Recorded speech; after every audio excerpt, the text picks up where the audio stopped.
Eh bien bonjour, j'ai un invité exceptionnel. Alors la dernière fois c'était Jean Auroux, aujourd'hui c'est Pierre Ferracci. Bonjour Pierre. Bonjour. Alors je voulais faire intervenir Pierre Ferracci, donc le président du groupe Alpha, et aussi celui qui est un peu introduit dans les milieux très autorisés, pour qu'il nous donne son opinion sur ce qui va se passer là et dans les 6, 8, 10 mois à venir, en tenant compte de la campagne, sur le monde du travail et sur l'organisation des entreprises, un peu de prospective, voire son analyse sur la situation. Alors qu'est-ce que vous pensez de cette sortie, parce que quoi qu'on en dise, on en sort un peu, de période de pandémie et les répercussions sur les entreprises et l'organisation des entreprises? Bon, on en sort effectivement pas encore tout à fait, mais enfin, on a l'impression quand même que le gros de la crise sanitaire est derrière nous. En tout cas, la tendance est plutôt bonne en ce moment. Le rebond économique était déjà très important à l'automne dernier. Bon, il y a eu un petit à-coup négatif avec la reprise du dernier variant, mais je crois qu'on est sur une tendance qui est plutôt intéressante. Je pense qu'il y a beaucoup de choses qui vont changer dans la conduite des entreprises et dans le réflexe qu'auront les salariés vis-à-vis du travail, du monde du travail et donc aussi de leur entreprise. Bon, il y a des choses qui ont été marquées par la crise sanitaire. On pense notamment au télétravail. Je crois que sur le télétravail, dans les mois qui viennent, on va sans doute trouver un meilleur équilibre. Il y a eu l'engagement massif en direction du télétravail pour des raisons de protection des salariés. Hein. Ça, c'était légitime et ça a contribué à maîtriser la crise ou en tout cas à éviter qu'elle ait des effets trop néfastes. Peut-être que dans certaines entreprises, on a été un peu loin et on s'aperçoit que le lien social, la productivité, l'élan collectif aussi qui fait qu'un projet d'entreprise est plus réussi qu'un autre, ben, ça passe par une présence aussi physique et pas seulement par du distanciel, quelle que soit la qualité des échanges à distance, et on en est la preuve encore aujourd'hui. Il faut trouver un équilibre entre les deux. Donc je pense qu'il y aura de ce côté-là un rééquilibrage et il y a des grands groupes qui sont en train effectivement de corriger un petit peu le tir. Il y en a d'autres qui sont en retard en matière de télétravail et donc qui étaient mal armés pendant la crise et qui devraient, de leur côté, par contre, rééquilibrer dans l'autre sens. Mais je crois qu'on a besoin des deux. On a sans doute besoin, pour la santé des salariés et pour la protection de l'environnement, de garder parfois plus de distance avec l'entreprise parce qu'il y a des enjeux de transport qui peuvent être aussi néfastes, que ce soit pour la santé des salariés ou pour, notamment dans les grandes métropoles, ou pour la protection de l'environnement.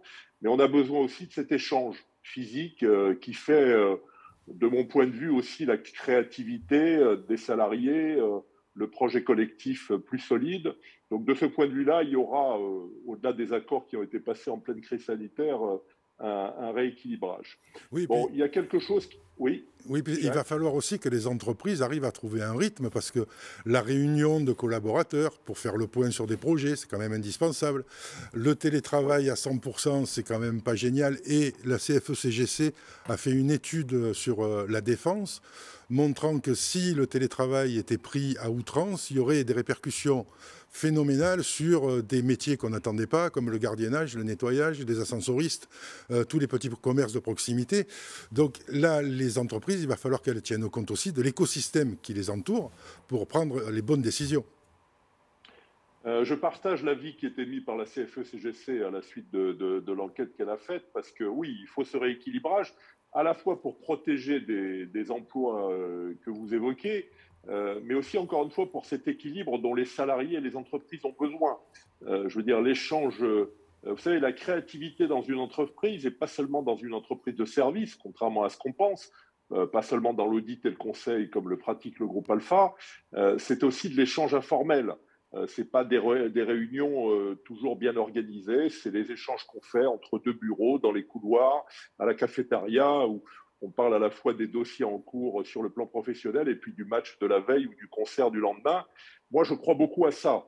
Alors, ce qui est certain, c'est que la présence dans les bureaux va être aussi réorganisée. Ça sera plus tout à fait la même qu'avant, et notamment, il faudra justement mettre beaucoup plus l'accent sur les échanges collectifs à partir du moment où les salariés sont un jour ou deux dans certaines entreprises. Je dis bien dans certaines entreprises. Hein. N'oublions jamais qu'il y a des entreprises qui n'ont pas accès aujourd'hui, en tout cas pour l'essentiel de leurs salariés, au télétravail, parce que la nature de leur métier ne s'y prête pas. Et c'est pour ça qu'il faut veiller aussi à des équilibres dans l'entreprise. Il ne faut pas demain qu'il y ait de nouvelles césures, de nouvelles fractures entre ceux qui bénéficient et profitent du télétravail et ceux qui en sont totalement exclus. Mais donc, il y aura une réorganisation de la façon de fonctionner dans les bureaux, dans les entreprises, dans les usines. Mais je crois qu'on va trouver cet équilibre parce qu'il me semble que du point de vue du dialogue social, les syndicats et les directions d'entreprise ont pris le problème par le bon bout pendant la crise sanitaire. Le dialogue social n'est pas toujours en bonne forme aujourd'hui, on y reviendra. Mais en tout cas, la crise a permis aux partis de se rapprocher. Peut-être que dans la difficulté, dans la nécessité de protéger les salariés et puis l'économie, chacun fait un effort de compromis et on a trouvé des compromis plutôt satisfaisants en pleine crise. Mais derrière, il faudra reconfigurer tout ça et regarder comment on va fonctionner maintenant en période normale, c'est-à-dire pas pressé par un virus qui a quand même pollué pendant 2 ans et dont on n'est pas encore tout à fait sorti, mais qui a pollué pendant 2 ans le fonctionnement des entreprises et de l'économie. Après, il y a une autre chose qui ressort de cette crise et qui est importante, et on le voit dans la campagne présidentielle en cours, puisque tous les candidats sont obligés de se saisir du thème. Alors, ça a été un peu étonnant parce que la question du pouvoir d'achat est montée très fort. Dans les NAO, dans les discussions autour de la politique salariale qui ont lieu chaque année, on voit bien que c'est quelque chose qui est très, très prenant aujourd'hui dans les entreprises. Alors, ça peut paraître pour certains un peu étonnant, parce que certains ont dit, mais les salariés ont beaucoup épargné pendant la crise. Il y a des dépenses qui n'ont pas été effectuées. L'aide de l'État et le système d'activité partielle a quand même permis de maintenir, de préserver une bonne partie du pouvoir d'achat. Donc on se demande pourquoi cette émergence de la question salariale et de la question du pouvoir d'achat. Bon, d'abord, il faut dire que certains sont sortis un peu esquintés de la crise. Tout le monde n'a pas protégé son pouvoir d'achat pendant la crise, malgré les aides de l'État, malgré les efforts aussi de certaines entreprises pour accompagner le mouvement. Il y a eu quelques dégâts et sans doute quelques inégalités sociales qui se sont approfondies pendant la crise sanitaire. Ça, c'est le premier point. Deuxième point, je pense que le problème du pouvoir d'achat, il pose une question beaucoup plus fondamentale aujourd'hui, qui est celle du partage de la valeur, du partage des richesses. La crise met toujours en évidence des inégalités. Et quand les salariés regardent de façon un peu générale, et puis parfois dans leur entreprise même, les résultats 2021, on s'aperçoit qu'ils sont excellents. Enfin, vous avez vu les banques hier qui ont affiché, la BNP, la Société Générale, le Crédit Agricole, des résultats records. Je crois que le résultat net des 3 banques est de plus de 20 milliards, de 24 ou de 25 milliards. Bon, il est clair que autant l'année 2020 a été difficile, autant l'année 2021 a marqué déjà un rebond économique et surtout un rebond, sauf dans les secteurs qui sont totalement impactés par la crise, un rebond des bénéfices et des profits des sociétés. Donc je crois qu'il y a derrière cette crise sanitaire 2 exigences qui sont en train de monter. L'une qu'on connaissait, c'était les enjeux de protection de l'environnement. On voit bien que derrière ces questions sanitaires, il y a aussi une autre façon de faire fonctionner la planète qui sera nécessaire demain. C'est tous les enjeux de la décarbonation de l'économie, c'est tous les enjeux d'une protection de la planète qui prend forme et qui n'est pas simplement des incantations des politiques qui, depuis des années, ne servaient pas à grand-chose. Là, on est rentré quand même dans un processus qui est assez vigoureux, parfois à l'excès. Je pense que dans l'industrie automobile, on ferait bien de réfléchir aux modalités de la transition vers le véhicule électrique, parce que ça va faire beaucoup de dégâts sur le plan social, sur le plan de l'emploi, mais sans doute aussi sur le plan des conditions de travail. Donc ça, c'est monté, c'était déjà monté, mais ça a été confirmé. La deuxième chose qui est montée, je le disais, c'est ce souci de partager un peu mieux les richesses. Et donc, au-delà de l'épargne qui a été constituée par certains, mais pas par tous, il y a cette volonté de rééquilibrer un peu la donne dans les entreprises. Et je crois que les entreprises seraient bien inspirées de prendre la mesure de cette envie de meilleur partage des richesses. Ça ne passe pas simplement par les outils classiques de l'intéressement, de la participation, des primes Macron, puisqu'elles ont porté ce nom au cœur de la crise. Ça passe tout simplement par une politique salariale sans doute plus équilibrée, plus vigoureuse, et un équilibre profit-salaire dans le partage de la valeur qui soit plus satisfaisant. Moi, je crois beaucoup que dans les mois qui viennent, cette question va rester très, très forte et très présente dans les entreprises. Est-ce que ça ne fait pas partie de cette nécessité, cet élan naturel avec ce qui s'est passé, de réinventer le travail complètement, sa relation au travail, l'organisation du travail, la rémunération du travail? Est-ce que là, on n'est pas au moment où on va tout réinventer? Alors, c'est à l'évidence une question qui va se poser très fortement, D'abord parce que la transition environnementale, la transition numérique font exploser certains métiers, en percutent d'autres de façon extrêmement forte en modifiant totalement la façon de pratiquer telle ou telle activité.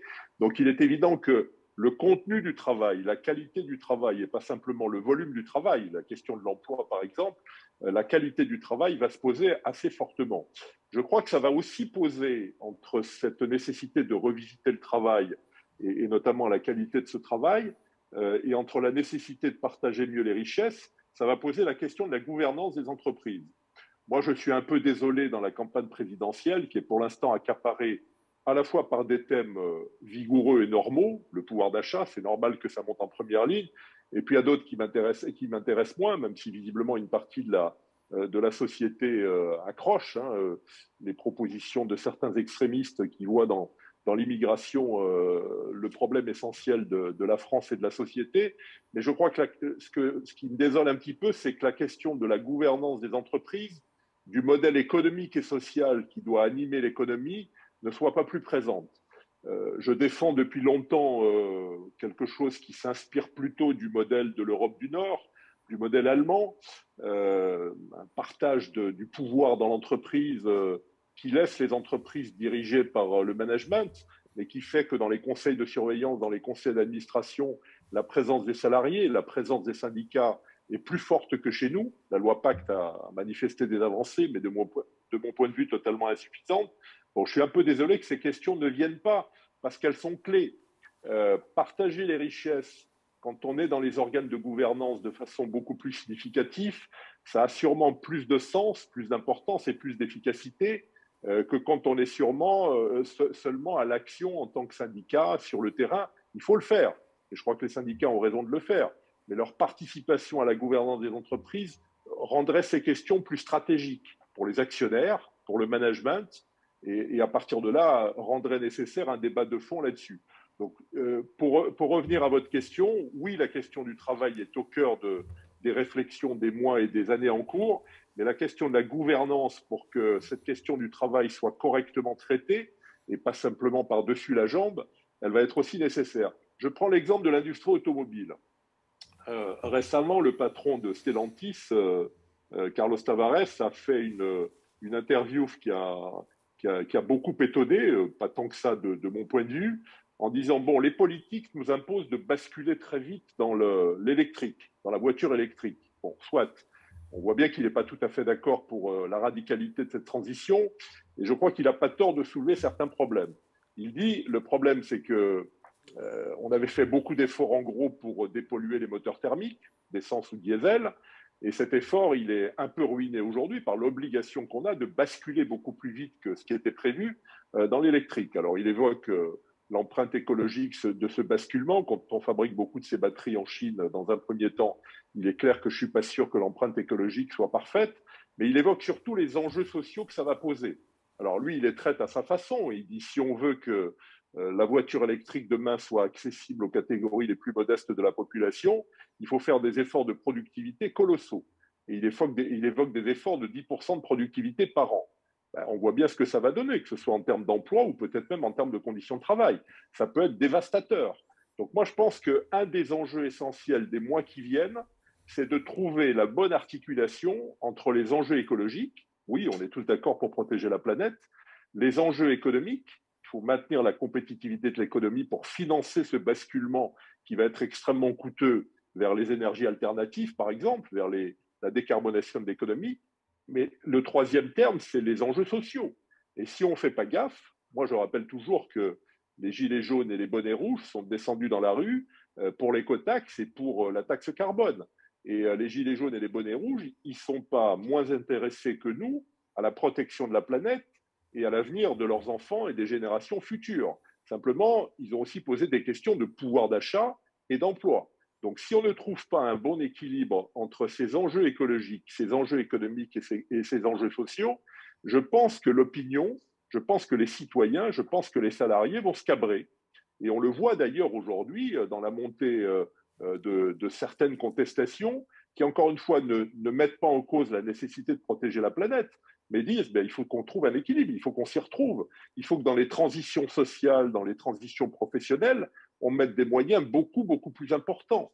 Le CPF, qui est une originalité plutôt généreuse, ne suffira pas. Plutôt intéressante, ne suffira pas. Il faut mettre des moyens puissants.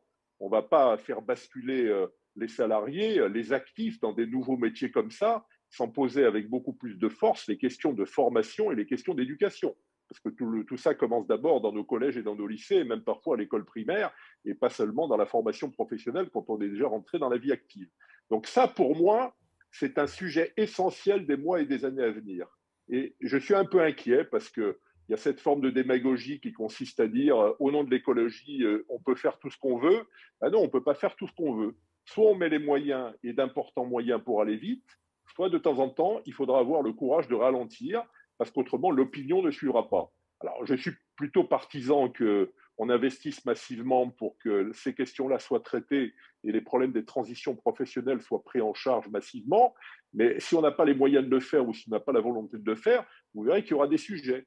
Et j'aimerais pas que demain, l'opinion se retourne contre les objectifs de protection de la planète, de décarbonation, parce qu'on n'a pas suffisamment pensé aux questions d'emploi, aux questions de qualité du travail, aux questions de formation professionnelle et aux questions de formation initiale. Et bien voilà, tous des enjeux qui devront être pris en compte par les candidats à la présidentielle et celui qui n'est pas encore mais qui ne va pas tarder à l'être dans leur programme. Je vous remercie Pierre Ferracci d'être intervenu sur webscran.com et je vous dis à très très bientôt, j'espère. Merci, à bientôt. À bientôt.